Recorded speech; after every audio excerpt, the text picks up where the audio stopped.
el Parlamento español tomó o aprobó la moción con 180 votos a favor y 169 en contra de censurar al expresidente de España, Mariano Rajoy, y por este punto es que Pedro Sánchez toma el control y el gobierno de España.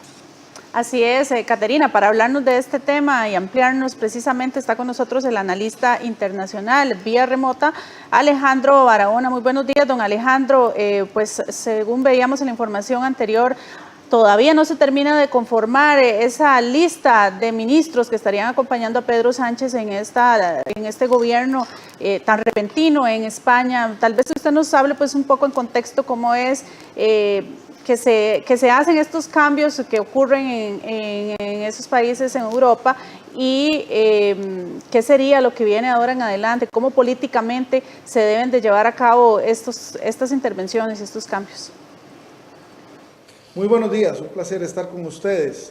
Básicamente lo que podemos mencionar es que después de 6 años, Mariano Rajoy pierde por segunda ocasión una moción de censura que se había propuesto. Esta es en la segunda ocasión es que se logran los votos necesarios para retirarlo como presidente, digamos, en una lógica parlamentaria en el cual quien preside el Poder Ejecutivo es quien tiene mayoría en el Congreso. Y esto lo había logrado en el 2016 Mariano Rajoy, después de varios meses y haber pactado en aquella oportunidad con un ciudadano del señor Rivera, y ahí tener una mayoría para poder gobernar, porque recordemos que en el 2016 se da un rompimiento del bipartidismo en España, tradicionalmente el PP y el PSOE, y queda repartido el poder entre esas dos monedas electorales y Ciudadanos y Podemos. Y entonces, claro, para ser mayoría ya se vuelve mucho más difícil el contexto.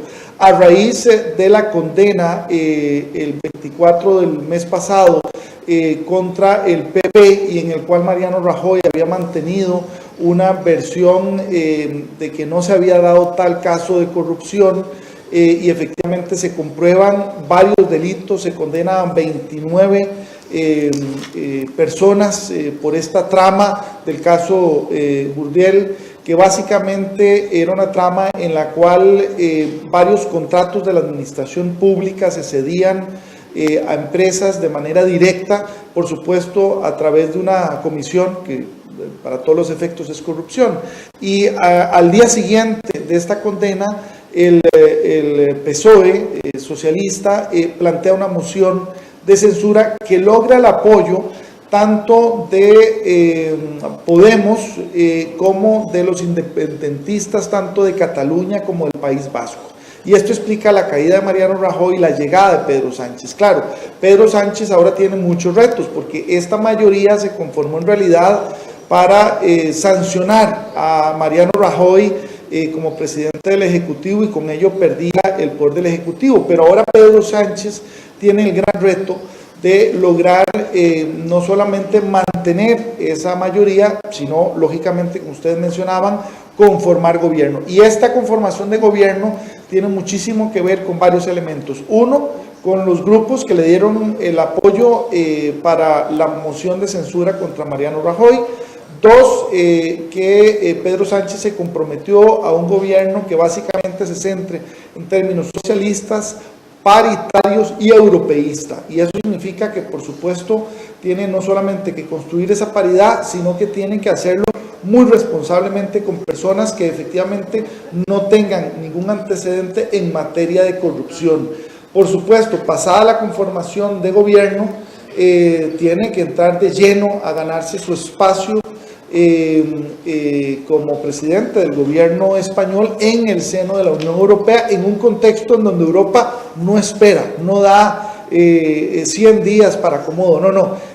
Cada país tiene que acomodar su agenda a la agenda europeísta, y esto es un momento crucial en el que también hay tensiones con Estados Unidos, con la misma China, etcétera.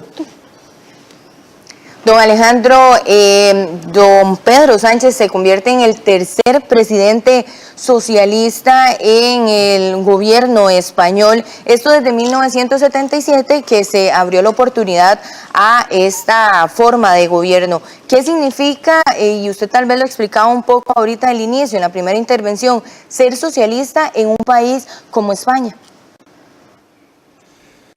Bueno, España siempre se ha debatido entre, digamos, el Partido Popular, más de corte, digamos, de derecha, y el Partido Socialista Obrero Español, más de izquierda. Sin embargo, antes del fin del bipartidismo, ambos, digamos, estaban, digamos, más ubicados hacia el centro, y es donde tanto Ciudadanos como, perdón, Podemos logran cosechar un espacio importante del espectro electoral.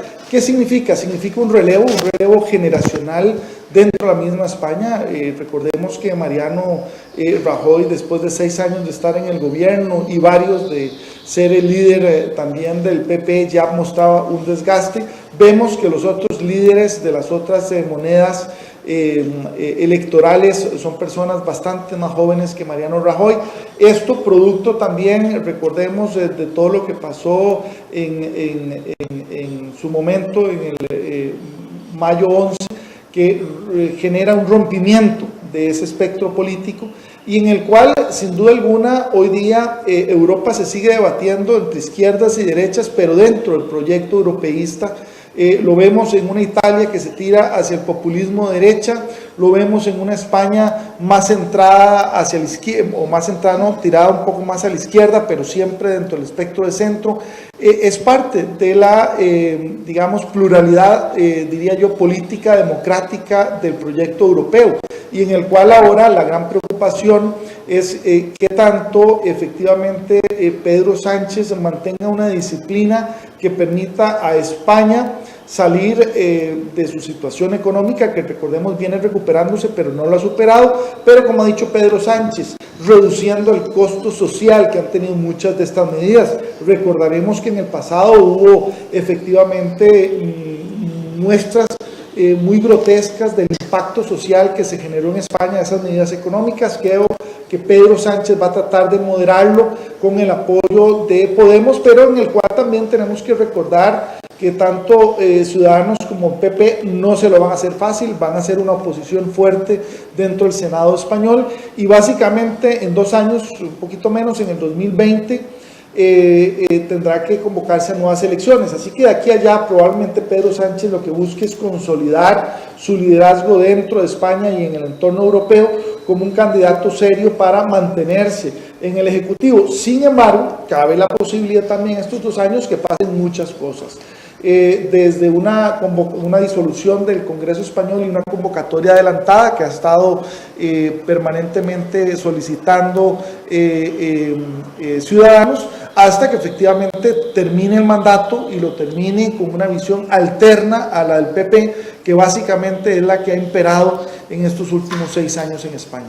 Don Alejandro, algo muy rápido porque tenemos que irnos. El principal reto de Pedro Sánchez es gobernar con 84 diputados dentro del Congreso.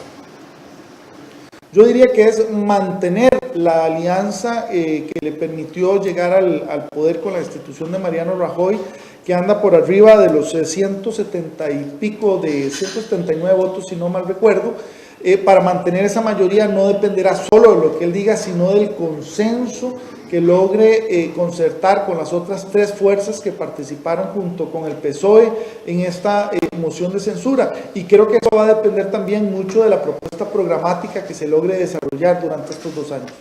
Perfecto, muchísimas gracias a don Alejandro Barahona, quien es analista político y ponía en perspectiva todo lo sucedido durante este fin de semana en España luego de la destitución de Rajoy. Así es, muy buenos días, gracias por habernos acompañado.